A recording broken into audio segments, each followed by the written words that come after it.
Então, vamos meditar na palavra de Deus, porque eu vou tentar resumir, mas temos bastante coisa. E vocês viram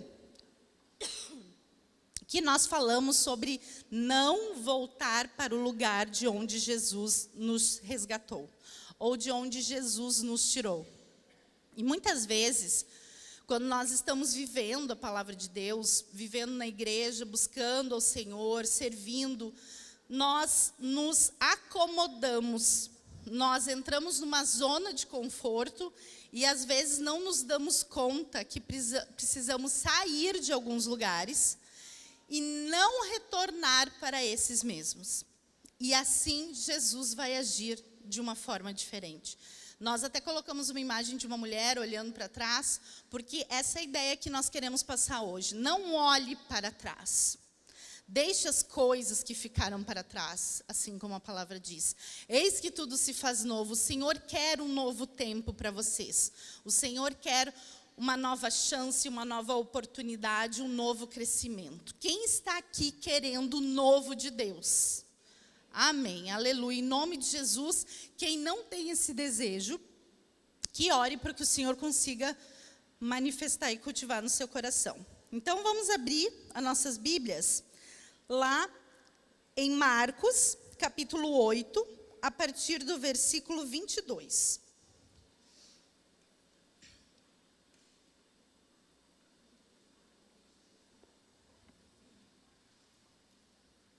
Marcos 8, 22. Quando Jesus estava naquela região de Cafarnaum, como se nós estivéssemos no Vale dos Sinos, e existem várias cidades ao redor, né? São Leopoldo, Campo Bom, Estância Velha. E então Jesus manifestou e fez muitos milagres nessa região. E um desses milagres que ele fez em Betsaida, que era uma cidade, esse milagre ficou registrado aqui na Bíblia. Só que algo tem muito interessante a respeito desse milagre, porque ele curou um cego fora da cidade onde ele vivia. Então a palavra diz assim: eles foram para Betsaida e algumas pessoas trouxeram um cego a Jesus, suplicando-lhe que tocasse nele. Ele tomou o cego pela mão e levou para fora do povoado. Diga assim: fora do povoado. Depois de cuspir nos olhos do homem e impor-lhes as mãos, Jesus perguntou: você está vendo alguma coisa? Vocês acham que Jesus tinha dúvida do milagre que ele estava fazendo? Não. Mas ele estava colocando esse homem à prova de participar do milagre que ele estava resolvendo e cumprindo na vida daquele homem. No 24, ele levantou os olhos e disse: vejo pessoas, elas parecem árvores andando. No 25, mais uma vez, Jesus colocou as mãos sobre os olhos do homem, então seus olhos foram abertos e sua vista lhe foi restaurada. E ele via tudo claramente. Jesus mandou para casa dizendo: não entre no povoado. Repita: não entre no povoado. Então no 23 tem a primeira lição, versículo 23. Quando ele pegou o cego pela mão, ele foi para fora da cidade. É um dos poucos registros que Jesus não fez enquanto estava andando. Porque nos milagres de Jesus, ele estava passando no meio da multidão, e ali vinha uma mulher que segurava a orla, um homem que pedia pela filha que estava doente, e assim ele ia curando, ele ia fazendo, ele ia resolvendo. Mas esse homem, ele pegou pela mão e levou para fora da cidade, para fora daquele lugar. No 24 diz assim: quando Jesus então tocou pela primeira vez os olhos do cego, ele falou assim: vejo pessoas como árvores. Quem vê como árvores é porque já viu uma árvore. Vocês não acham?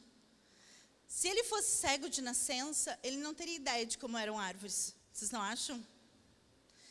E eu estava meditando a respeito disso, e aqui Jesus queria mostrar que muitas vezes nós recebemos a cura em processo, ou a libertação em processo. Jesus deseja que nós sejamos participantes do processo do milagre. Ele abriu a visão, mostrou que era possível ser curado, mas ele queria mostrar que ainda havia algo que precisava ser restaurado, algo que precisava ser completo, para que ele alcançasse a completa visão. E isso mostra, queridos, que Jesus não erra.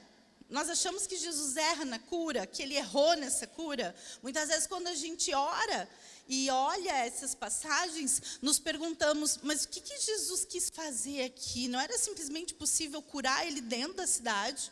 Curar ele de uma vez só passando a mão? Não, ele seguiu formas de mostrar e de fazer com que esse homem se colocasse como protagonista da cura. E não apenas receber aquilo como se fosse algo fácil, porque nós precisamos participar do processo. E a primeira coisa, Jesus quer nos tirar do cárcere do entendimento próprio. Quando nós estamos sendo resgatadas por Jesus, nós temos princípios, conceitos, ideias, que nós achamos que aquilo é rígido. Não, esta é a melhor forma da minha família viver. Esta é a melhor forma de eu educar meus filhos. Esse é o ideal do meu futuro, meu trabalho. Mas Jesus quer nos mostrar que às vezes ele precisa nos tirar do meio onde nós vivemos, da situação em que nós acreditamos, para que nós possamos receber de fato o milagre que nós precisamos receber. Amém? Porque muitas vezes nós estamos acomodados em situações, em locais, que Jesus quer nos tirar daquele meio, nos tirar daquela roda de amigos que costumamos visitar aos finais de semana, nos tirar daquela roda de conversa que parece que é muito comum, mas que não edifica, nos tirar daquelas casas ou daquela família que quando casamos não cortamos o cordão umbilical e muitas vezes interfere de nós crescermos. Então Jesus quis tirar esse homem daquela zona de conforto, para que mostrasse que existia algo diferente. E quando ele então via homens andando como árvore, Jesus quis dizer, o que você está vendo? E hoje ele pergunta para você, olha para a irmã que está do seu lado e pergunta, o que você vê de errado na sua vida?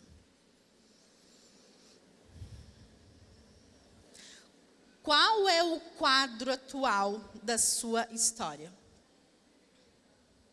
Porque é fato, irmãs, que muitas vezes nós nos acomodamos e achamos porque viemos no culto, porque estamos fazendo tudo direitinho, porque participamos do jejum do início do ano, porque fazemos outras coisas no servir, que nós não temos nada para mudar em nossa vida.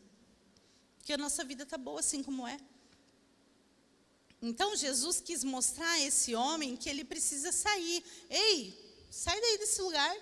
Sai do meio dessas pessoas, sai dessa região que te contamina, sai dessa situação que te menospreza, sai do meio dessas pessoas que te diminuem, sai de tudo isso e vem aqui que eu quero te mostrar a real situação da tua vida. O que de verdade tu tem que mudar e transformar. E eu quero te dizer o que tu deve buscar para transformar. Porque vocês já percebem que quando nós estamos orando por cura e transformação, nós oramos específico pelo que nós queremos. Senhor, eu peço para que eu consiga o trabalho que eu tanto tenho me esforçado, que eu consiga saúde para minha família, que dê tudo certo naquela causa, na justiça. Mas você já parou para orar e dizer, Senhor, o que tu queres mexer na minha vida? O que está errado que faz com que eu enxergue tudo como árvores e eu não consigo ter a restauração completa da minha visão? E Jesus nos convida nessa noite, queridas, para que a gente, primeiro passo, saia do lugar que parece confortável, para que nós possamos ver e reconhecer o que está errado. E assim podermos ter a visão completamente restaurada. Amém? Compreendermos e termos a consciência de que nós não estamos plenas e precisamos buscar a plenitude naquele que nos revela por meio do arrependimento, da renúncia e da consciência. Amém? No 25, então, quando ele abre os olhos, ele diz, mais uma vez, Jesus colocou as mãos sobre o homem, então seus olhos foram abertos e sua vista lhe foi restaurada. Quem restaura, restaura algo que não está bom. Nós não restauramos coisas que estão ótimas. Se Jesus quer restaurar a nossa vida hoje, é porque nós temos sim coisas para restaurar a nossa vida. Nós temos sim que buscar lá no fundo o que Jesus quer trazer à tona para restaurar a minha visão. Para que eu saia deste lugar. E por que sair deste lugar? O que me aflige nessa situação? O que eu não vejo que por meio desta cura eu consigo achar todo o resto para resolver minha vida. Ele diz no final, não retorne. Jesus mandou para casa, dizendo, não entre no povoado. Então diz para a irmã que está do seu lado, não retorne, não olha para trás, não volte para o lugar de onde Jesus te resgatou, te tirou. Amém? Porque Betsaida, Cafarnaum, Corazim não creram e não renunciaram. E eu quero dizer para vocês o porquê que são cidades onde Jesus fez questão de dizer para esse homem, quer ser curado por completo? Sai daí.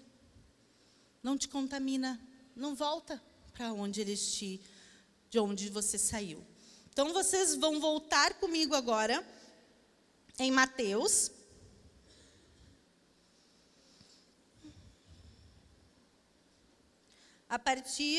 Mateus 11, a partir do versículo 20.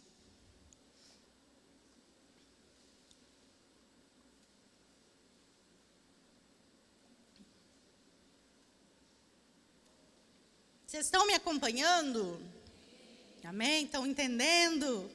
Glórias a Deus. Então, 11, a partir do 20. Diz assim, então Jesus começou a denunciar as cidades em que havia sido realizada a maioria dos milagres. Olha que triste, gente. Jesus falou que nas cidades onde a maioria dos milagres eram realizadas, essas não seriam vistas por ele como cidades abençoadas. Mas por que isso aconteceu? Vamos continuar. Ai de você, Corazim, ai de você, Betsaida, aquela cidade onde o cego foi tirado para que fosse então curado. Porque se os milagres que foram realizados entre vocês tivessem sido realizados em Tiro e Sidom, há muito tempo elas teriam arrependido, vestindo roupas de saco e cobrindo-se de cinzas. Mas eu afirmo que no dia do juízo haverá menor rigor para Tiro e Sidom do que para vocês. E você, Cafarnaum, será elevada até o céu? Não, você descerá até o Hades. Se os milagres que vocês foram realizados tivessem sido realizados em Sodoma, gente, que forte, Jesus comparando as cidades com Sodoma e Gomorra. Vocês lembram da situação que era Sodoma e Gomorra? Ela teria permanecido até hoje. Mas eu afirmo que no dia do juízo haverá menor rigor para Sodoma do que para você. Vocês percebem que Jesus estava falando de uma forma tão forte a respeito dessas cidades, que ele chegou a tirar o crédito do ápice da podridão que acontecia em Sodoma e Gomorra, onde os anjos quiseram estuprar os anjos, de tão horrível que era aquela situação, porque o que Jesus se tornou irritado com a situação, indignado com isso, pela falta de arrependimento. Os maiores milagres de Jesus ocorreram nessas cidades, onde eles viram a multiplicação dos pães e dos peixes, e mesmo assim, grande maioria não se arrependeu dos seus pecados.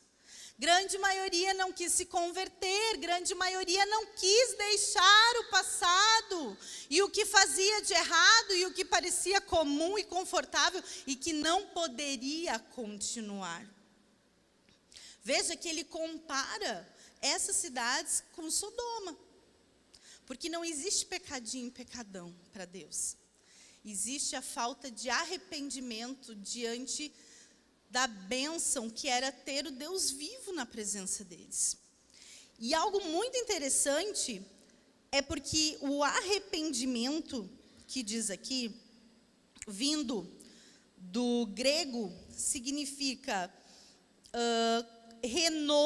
renovação dos pensamentos e uma nova oportunidade de vida. Então, quando nós pensamos que nós precisamos nos arrepender, logo vem à mente, mas eu já aceitei Jesus, eu já vivo segundo a vontade de Deus, eu estou liberta, eu não tenho nada que eu preciso me arrepender. Precisamos todos os dias, sim, queridas. Quando nós caímos no erro de parecer que todas as nossas ideias e pensamentos é bom, é natural e é normal. A normalidade nos impede de abrir os nossos olhos como daquele homem e vermos e enxergar exatamente o que falta na nossa vida para sermos curadas, libertas e transformadas. Amém? Porque devemos caminhar no processo para que Jesus possa abrir a nossa visão e enxergarmos, termos uma visão completa. E a visão completa significa não nos vitimizarmos. Estou num casamento, é difícil, mas tenho parcela de culpa da minha escolha, da minha forma de agir, ou de como eu quero e necessito que o outro seja transformado, sendo que eu não posso transformar o outro. Eu tenho filhos que eles não estão na igreja ou não congregam, mas eu também posso ter e tenho minha parcela de culpa da forma como eu posso ter educado, como eu posso ter mimado, ou como posso ter feito algo de errado que impediu desta educação ser a educação correta. Porque ninguém faz de caso pensado algo errado, mas nós precisamos estar com esse coração disposto a se arrepender todos os dias.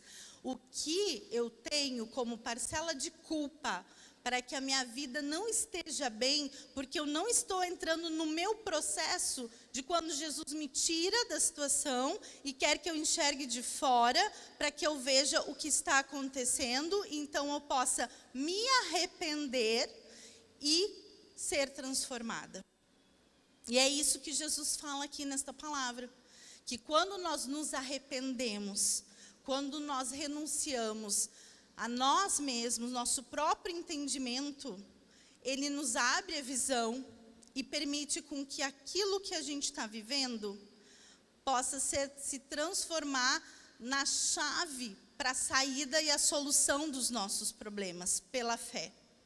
Agora, quando nós somos teimosas, quando nós somos intransigentes e não queremos ser transformadas e entender o porquê que Deus está mudando os nossos projetos e os nossos sonhos, nós somos impedidas de ver o que Deus tem na plenitude para fazer nas nossas vidas. Amém? precisamos nos arrepender e não olhar para trás. Quando se fala aqui em Sodoma, me vem a mulher de Ló. A mulher de Ló, ela estava num lugar que parecia confortável. Ela tinha uma situação, um status confortável, talvez uma casa legal, ela tinha dinheiro, condições, não sei, né? Estou ilustrando aqui. Mas quando fala que a mulher de Ló, ela olhou para trás, na versão original dos estudos, diz que o coração dela estava pertencente àquele lugar. Porque daí parecia injusto. Nossa, Deus, mas a mulher só deu uma olhadinha de curiosidade e já virou uma estátua de sal? Não, a intenção dela, por mais que ela soubesse que aquele lugar era promíscuo, ela ainda assim tinha o coração voltado àquele lugar. E muitas vezes, nós também, quando nós vamos à igreja, quando nós pedimos um conselho para os pastores, ou quando nós estamos buscando uma nova vida, nós vamos para frente, mas dando uma olhadinha para trás. Ah, mas era tão bom beber um pouquinho no final de semana. Era tão bom sair com aqueles meus amigos, porque afinal de contas eles são meus amigos desde a infância mesmo. Tanta coisa, queridas, que se a gente fosse refletir nas nossas vidas, nós poderíamos estar nos colocando hoje como essa mulher de Ló e ver que ela não fez algo muito diferente do que talvez nós poderemos fazer nos dias de hoje. Amém? Nós precisamos nos arrepender dos nossos maus pensamentos que nos impedem de conseguir enxergar por completo e não ver como pessoas andando como árvores, não ter uma impressão ou da fé como se fosse algo fácil de adquirir, mas não, é por esforço, é por busca, é por insistência de amor e de fé. Arrependimento, então, como eu falei, vem do grego. E tem outras questões dentro do significado dessa palavra que quer dizer conversão, mudança de direção e mente. Então, quando nós falamos de conversão, nós pensamos, mas eu já vou na igreja, já sou convertida. Mas conversão é a mudança de mente. Será que nós estamos realmente convertidas? Será que nós deixamos Jesus nos tirar da situação e nos mostrar aquilo onde nós devemos nos arrepender e buscar uma nova vida e uma transformação, e estar com Ele e andar com Ele? Lá em Romanos 12:2 fala a respeito da renovação da nossa mente, para que nós possamos experimentar o que é bom, perfeito e agradável. Mas a gente sempre quer o bom, perfeito e agradável, mas a renovação da mente nós deixamos um pouco de lado. O cuidado que nós temos que ter de não viver e não receber da palavra porque nós não estamos interpretando ela corretamente. E será que não é a hora, como diz a tradução, mudança de direção, de recalcular a rota? Quando nós colocamos ali no GPS, por exemplo, ir a tal lugar, daí você sabe que para chegar naquele lugar você poderia fazer um atalhozinho. E daí daqui a pouco ele diz, recalculando a rota, recalculando a rota. Será que não é interessante que você realmente recalcule a rota da sua vida agora nesse início de ano? Que você possa hoje, no final, orar, na sua casa orar, dizer, Senhor, eu não sei onde começou essa situação de bagunça na minha vida. No meu casamento, com meus filhos, no meu trabalho, mas eu sei que Tu é capaz de recalcular a rota. E por isso eu te peço que Tu abra minha visão, que Tu me tire do lugar onde eu estou me perdendo para conseguir enxergar o que Tu queres fazer na minha vida. Então eu possa me arrepender de tudo que eu compartilho, às vezes na ignorância, sem entender, para que eu possa receber da Tua bênção. Amém?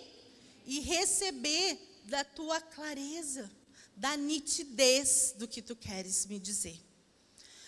Quando nós falamos a respeito de andar com Jesus, parece tão bobo pensar que eu estou na igreja, eu congrego, eu vivo.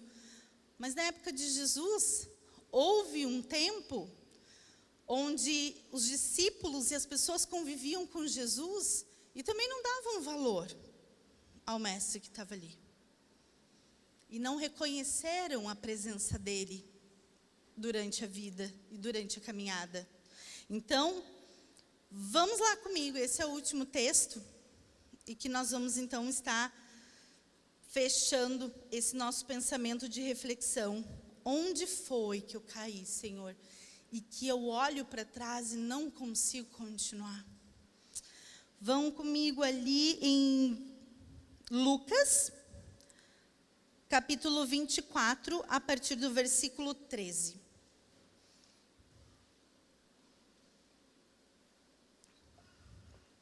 Jesus tinha sido, até a ordem cronológica na palavra vocês vão ver. Lá no 23, no 44, fala sobre a morte de Jesus.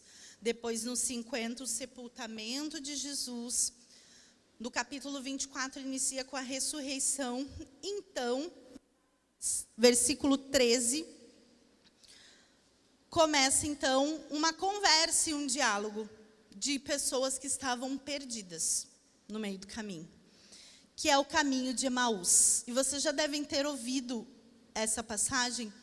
E quando eu estava meditando a respeito disso, de como é fácil nós nos perdermos do que Deus quer nos mostrar, e nos perdemos inclusive da presença de Jesus, esse capítulo me veio à mente.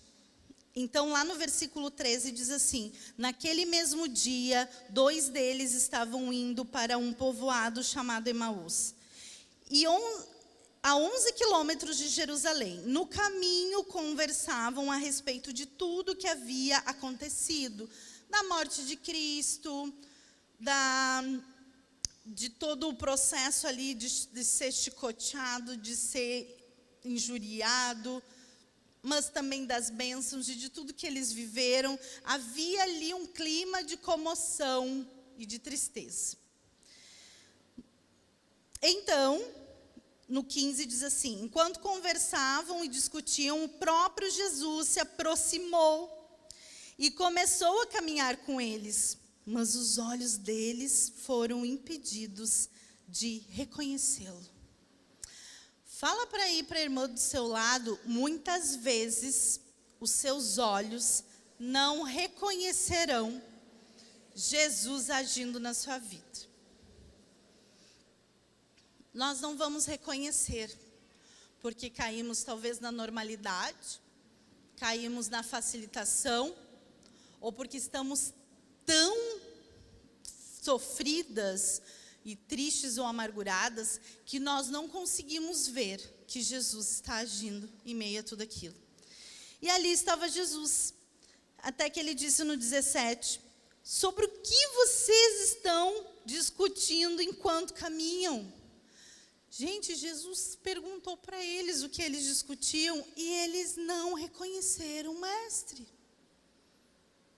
E quantas vezes nós não reconhecemos aquele que ouvimos todos os cultos de sábado, domingo, de terça de noite, de sexta de tarde, dos cultos de mulheres de sexta-noite, não reconhecemos ele andando com a gente no caminho da vida, assim como eles estavam andando no caminho de Emaús. Amém? O quanto nossos olhos se fecham para ver Jesus em meio ao sofrimento que muitas vezes estamos andando. Porque o caminho de Emaús, não sei se vocês já viram, a maioria viram já The Chosen, é como se fosse aquelas picadas. Até nós temos, né? Picada café, picada... São caminhos que foram construídos assim, a facão. Então, as pessoas se encontravam no meio do caminho e elas começavam a conversar e iam até chegar no povoado e na cidade que queriam. E isso estava acontecendo ali. E eles não reconheceram. Eles não reconheceram a pessoa de quem eles mesmos estavam falando. Eles pararam com os rostos entristecidos. Um deles, chamado Cleopas, perguntou-lhe: você é o único visitante em Jerusalém que não sabe das coisas que ali aconteceram nesses dias? E eles ainda indagaram Jesus, dizendo: mas que perdido que tu não entendeu. O que aconteceu? Então, lá no 31, diz assim: então os olhos deles foram abertos e o reconheceram, e ele desapareceu da vista deles. Perguntaram-se um ao outro: não estava queimando nosso coração enquanto ele nos falava no caminho e nos expunha as Escrituras? Levantaram-se e voltaram imediatamente para Jerusalém. Muitas vezes, queridas, nós estamos tão cegas dentro dos problemas e dos rostos entristecidos, da caminhada difícil da nossa vida, que nós não reconhecemos que Jesus está do nosso lado. E a gente prefere olhar para trás do que olhar para o lado e para cima. E nós perdemos a melhor companhia da nossa caminhada da vida, que é Jesus. Amém? Quando Jesus tirou aquele homem dali, daquele povoado, ele deixa a mensagem de que alguns milagres em nossas vidas só iremos receber quando sairmos do lugar que estamos.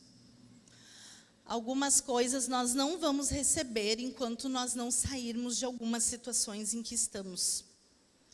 Que possamos orar e pedir para Jesus discernimento. O porquê essa situação na minha vida não muda? Qual é a parte que me cabe que essa história não está sendo transformada? Muitas vezes vamos ter que sair, como eu disse, da roda dos amigos, das casas, dos conceitos, do entendimento próprio, dos preconceitos, dos princípios adquiridos durante a vida, do que viveu na sua casa, materna, paterna. Vamos precisar quebrar tudo isso, para que a gente possa enxergar o que Jesus realmente quer mostrar para a nossa vida. Muitas vezes falamos: não concordo, não aceito, não quero isso. Isso tudo está moldado ao nosso passado. Há traumas, há coisas que nós vivemos e não estamos nos arrependendo a ponto de pedir, que a palavra arrependimento diz, né? Mudança e conversão de mente, para que o Senhor abra nossos olhos e diga: Senhor, abra minha mente, mostra o que eu não estou fazendo, que não está andando minha vida, que as coisas não estão acontecendo, que o meu casamento está desse jeito, que meus filhos estão desse jeito, que a minha vida financeira não vai para frente, que nós precisamos pedir que o Senhor nos mostre a nossa parcela de contribuição, para que a gente saia do nosso lugar de conforto e possa enxergar com clareza, como Ele mostra desde lá do cego que Ele curou. Eu vou falar alguns exemplos de que, se essas pessoas não tivessem saído da zona de conforto delas, não estariam na Bíblia e não seriam quem são, os heróis da fé. Abraão, se tivesse ainda na casa do pai, que era muito legal, obrigada, confortável, ele não teria visto as estrelas do céu, e Deus não poderia ter dito que ele teria filhos numerosos como essas estrelas. Se Ana, que chorou tantos anos esperando um filho, e o seu primeiro filho, o primogênito, então ela não tivesse entregue ao profeta Eli, ele não seria o profeta Samuel, que foi ungiu Davi e que foi responsável por tantas coisas que Deus se manifestou no meio do povo de Israel. Se ela tivesse medo: não, mas é meu filho, eu demorei tanto, eu cheguei a chorar no templo e me confundiu com uma bêbada, de tão triste que eu estava, e agora vou entregar meu filho? Essas pessoas, assim como Moisés, que Joquebede entregou o cestinho, sei lá para onde vai, mas Deus sabia para onde ia. Então chegou ali a representação da realeza, educou esse filho, e ele então viveu para cumprir a promessa de Deus, tirar o povo do Egito em direção a uma nova vida. Se esses protagonistas estivessem travados, porque a minha vida está muito boa e confortável assim, e eu não preciso de grandes coisas, porque eu já estou recebendo, ou porque eu não fiz nada de errado para poder merecer isso, não estariam catalogados aqui como heróis da fé, não seriam usados como testemunhos, como são usados até hoje. Amém? Então, eu quero dizer, queridas, que muitas das dificuldades que vocês estão vivendo e que talvez Jesus tenha mexido ali na zona de conforto de vocês, é porque isto, em algum momento, de alguma forma, em algum tempo, vai se transformar vida na vida de outra. Amém?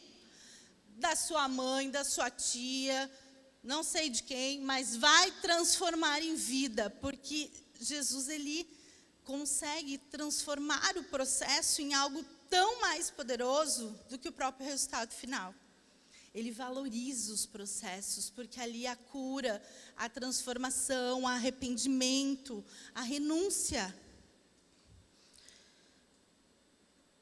Então, essas pessoas, elas conviveram, e nós convivemos muitas vezes com homens e mulheres, e mesmo assim, nos sentimos insatisfeitas, porque na verdade ainda não sabemos do que precisamos ser transformadas, curadas e libertas. E para isso nós precisamos buscar de Deus, buscar em Jesus. O que eu devo fazer? Onde eu errei? No que eu devo me arrepender? Que eu não estou conseguindo enxergar para que eu seja curada e transformada. As lutas virão na caminhada. Em Emaús, eles foram discutindo sobre as lutas deles, e nós vamos continuar vivendo e falando sobre as nossas lutas. Os sims de Deus virão, os nãos também, mas Ele estará no controle de tudo. E isto, nós devemos então crer que nós não podemos olhar para trás e dizer assim como o povo dizia: ai, mas eu saí do Egito, mas agora não tenho carne para comer, não tenho uma comida gostosa para comer, mal ou bem, lá eu recebia isso. Quanto o povo murmurou no deserto, olhando para trás, e não vendo tudo que Deus tinha adiante como uma caminhada para transformação e cura.